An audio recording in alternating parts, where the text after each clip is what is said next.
আসসালামু আলাইকুম। আমি নাইম বরবন্দ ইতালি ভ্যানিস শহর থেকে। এক ভাই কোয়েশ্চেন করেছে যে আমি ওয়াইফ সহ ইতালি এসেছি ১ বছর হয়েছে। আমাদের কোনো রেসিডেন্স অথবা অস্তিতি নেই। আমাদের একটি বেবি হয়েছে ১.৫ মাস হয়েছে। আমরা কি আসিন নিউনিকর বোনাসটা পাবো?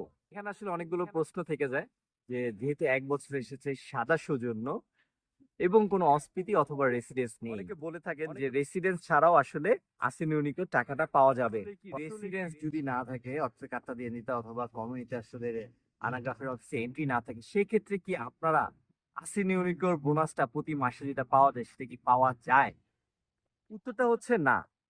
আসলে পাওয়া যায় না। এক ভাই বলেছেন যে কমিউনির যেটা সোশ্যালের যে রেসিডেন্সটা সেটা করার পরে আবেদন করতে পারবেন এবং পিছনের টাকাও ফেরত পাওয়া যাবে।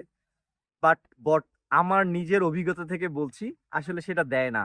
ইমসির সাথে সরাসরি কথা বলেছি, যোগাযোগ করেছি, মেইল করেছি। তাদের একটাই উত্তর, যখন থেকে আপনার রেসিডেন্স হবে আপনাদের, তখন থেকে আপনি আসিন ইউনিকো পাবেন। বাস্তব অভিজ্ঞতা থেকে বলতে পারি যে এরকম একটা কেস রয়েছে যে বাচ্চা এখানেই হয়েছে। বাবা-মা দুজনেরই পারমিশনের জন্য নরমাল যেটা লাবর দিউসু ওর্দিরা তো রয়েছে। বাট বাচ্চা ইতালিতে জন্মগ্রহণ করার পরেও তাদের আসিন ইউনিকো দেয়া হয়নি।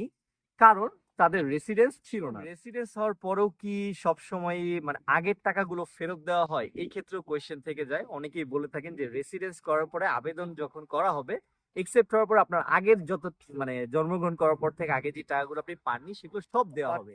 আসলে সেরকম হয় না। রেসিডেন্স হওয়ার পর থেকে অর্থাৎ যেই ডেট থেকে আপনার কমিউনিটি এন্ট্রি হবে তারপর থেকে আপনি পেমেন্ট গুলো পেয়ে থাকবেন। এই ক্ষেত্রে রেসিডেন্সটা খুবই ইম্পর্টেন্ট। আমাদের আসিন ইউনিকো বিষয় নিয়ে আরো একটা ভিডিও দেওয়া হয়েছে কাপ্পাত নদী শুভ পেজে। সো সেখান থেকে আপনারা আরো কিছু বিস্তারিত জানতে পারবেন, বিশেষ করে বাংলাদেশ থেকে যারা বাচ্চা নিয়ে আসে তাদের কি কি প্রবলেম ফেস করতে হয়, সেক্ষেত্রে সেই প্রবলেম গুলো সলভ কিভাবে করবেন সেটার ব্যাপারে বিস্তারিত দেওয়া হয়েছে ওই ভিডিও। ইটালির বিভিন্ন তথ্য পেতে অবশ্যই আমাদের চ্যানেলটাকে সাবস্ক্রাইব করে রাখবেন। আমরা পরবর্তীতে অবশ্যই আবারও চিত্তাদিন আনসা, আসিনো উনিকো, রিকোন্দো ফ্যামিলিয়ার বিভিন্ন ইনফরমেশন নিয়ে আপনাদের সামনে আসবো।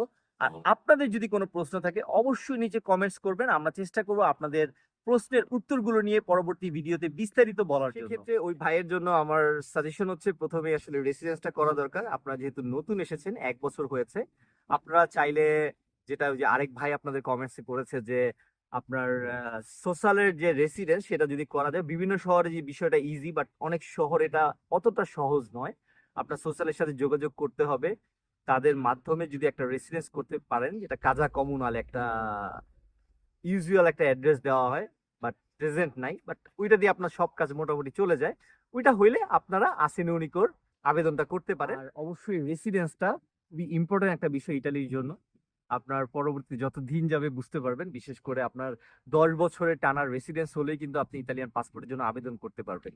সো ইতালিয়ান পাসপোর্টের বিষয়গুলো নিয়ে আমি পরবর্তীতে আরো বিস্তারিত জানাবো। সো আপনাদের কাছে বলবো যে আপনারা তাড়াতাড়ি রেজিস্ট্রেশনটা করার চেষ্টা করেন। যদি কারো বাসা থেকে বা যেখানে থাকে সেখান থেকে যদি নিতে পারেন সেটা অবশ্যই ভালো।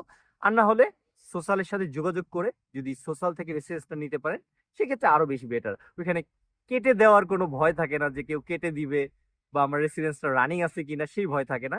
এখানে রেসিডেন্স করা মানে আপনার রেসিডেন্স সবসময় রানিং থাকবে। পরবর্তী আপনি বাসা কিনলেন বা ভাড়া নিলেন তখন সেটা আপনি মুভ করে আপনার ওইখানে নিয়ে দিতে পারবেন। ভালো থাকবেন সবাই। আমাদের জন্য দোয়া